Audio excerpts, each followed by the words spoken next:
Visakha steel ప్రైవేటీకరణలో ముఖ్యమంత్రి YS Jaganmohan Reddy కీలక పాత్ర పోషిస్తూ ఉండగా పరిశ్రమల శాఖ మంత్రి గుడివాడ అమర్, విశాఖ ఎంపీ ఎంబీవీ సత్యనారాయణ వంతపాడుతున్నారని జనసేన కార్పొరేటర్ పీతల మూర్తి యాదవ్ ఆరోపించారు.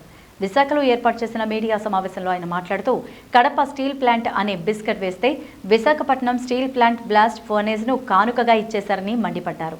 1000 రోజులకు పైగా కార్మికులు చేస్తున్న పోరాటాన్ని పట్టించుకోకుండా ఆంధ్రుల హక్కుగా ఏర్పాటైన విశాఖ ఉక్కును ప్రైవేటు పరం చేయడానికి ముఖ్యమంత్రి వైఎస్ జగన్మోహన్ రెడ్డి సర్వశక్తులు ఒడ్డుతున్నారని ఆవేదన వెలిబుచ్చారు.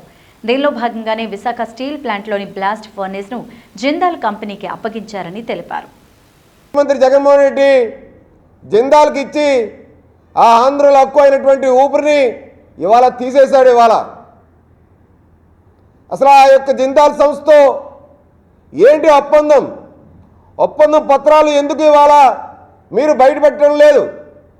31 మంది ఎంపీలు ఉన్నటువంటి జగన్మోహన్ రెడ్డికి, వైసీపీ ప్రభుత్వానికి ప్రత్యేక హోదా తీసుకొస్తాము, ప్రత్యేక హోదా మా యొక్క నినాదం అని చెప్పి ప్రకటనలు పడినటువంటి జగన్మోహన్ రెడ్డి మరి విశాఖ ఉక్కును ప్రైవేటీకరణ కాకుండా, ప్రైవేట్ వ్యక్తులు కట్టబెట్టకుండా సొంత గనులు తీసుకొచ్చే విషయంలో ఎందుకు కేంద్రం దగ్గర పోరాడి వాళ్ళ సొంత 31 మంది ఎంపీలని ఎందుకు రాజీనామాలు చేయించలేకపోయారు?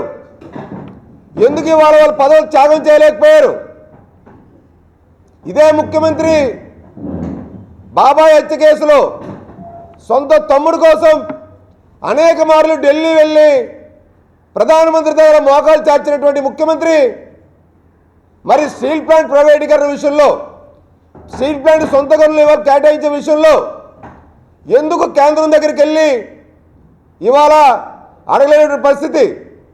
కేవలం 2 ఉత్తర్వులు రాసి నోరు మూసుకున్నటువంటి ముఖ్యమంత్రి ఇదే పవన్ కళ్యాణ్ గారు, జనసేన పార్టీ అధినాయకులు మాకు ఒక ఎమ్మెల్యే లేకపోయినా, ఒక ఎంపీ లేకపోయినా, ఒక రాజ్యసభ సభ్యుడు లేకపోయినా 2 లక్షల మందితో ఉక్కు కుర్మన్పాలెం గేట్ దగ్గర పెద్ద ఎత్తున ఉక్కు నిర్వాసితుల కోసం స్టీల్ ప్లాంట్ ప్రైవేటీకరణ అవ్వకూడదని చెప్పేటువంటి ఒక భావంతో, ఆంధ్రుల ఆత్మగౌరవాన్ని కాపాడాలనే నినాదంతో పెద్ద ఎత్తున ధర్నా చేశారు.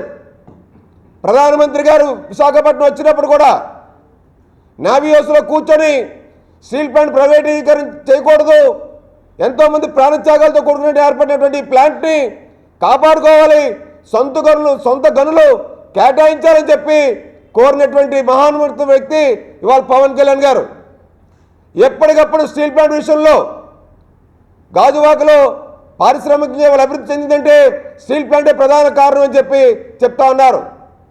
అప్పుడు రైతులు 20,000 ఎకరాలు స్టీల్ ప్లాంట్ ఏర్పాటు కోసం 6 దశాబ్దాల క్రితం ఆ యొక్క భూములు ఇస్తే ఇవాళ స్టీల్ ప్లాంట్ భూములు కొట్టేసే పనిలో జగన్మోహన్ లేడా అని చెప్పి ఇవాళ జనసేన పార్టీ అడుగుతూ ఉంది. ప్రైవేట్ ప్లాంట్ని ఇవాళ కేంద్ర ప్రభుత్వం ఏదైతే జిందాల్కి అత్యధికంగా ఇవాళ గనులు కేటాయించిందో ఎందుకు స్టీల్ ప్లాంట్కి ఇవాళ కేంద్ర ప్రభుత్వం ఇవాళ సొంత గనులు కేటాయించలేకపోతా ఉంది? అదేమో ప్రైవేట్ లిమిటెడా? Visakhapatnam steel plant, Vizag steel plant అనేటువంటిది కేంద్ర ప్రభుత్వ సంస్థ. కేంద్ర ప్రభుత్వ సంస్థ అంటే అది ప్రజల భాగస్వామ్యం ఉన్నటువంటిది. ప్రజల భాగస్వామ్యం ఉన్నటువంటి పరిశ్రమ తాలూకా ఒప్పందం బయట పెట్టడానికి మీరు ఎందుకు జంకుతున్నారు? Naveen Jindal, JSPL MD, Jindal steel and power limited MD, వారితో ఈ రాష్ట్ర ముఖ్యమంత్రి గారికి గత నెల 28న కలిశారు. వాళ్ళు ఏమిటి జరిగింది మీ మధ్యన ఒప్పందం? ఏమిటి సీక్రెట్ ఒప్పందం? ఎందుకు బయట పెట్టరు?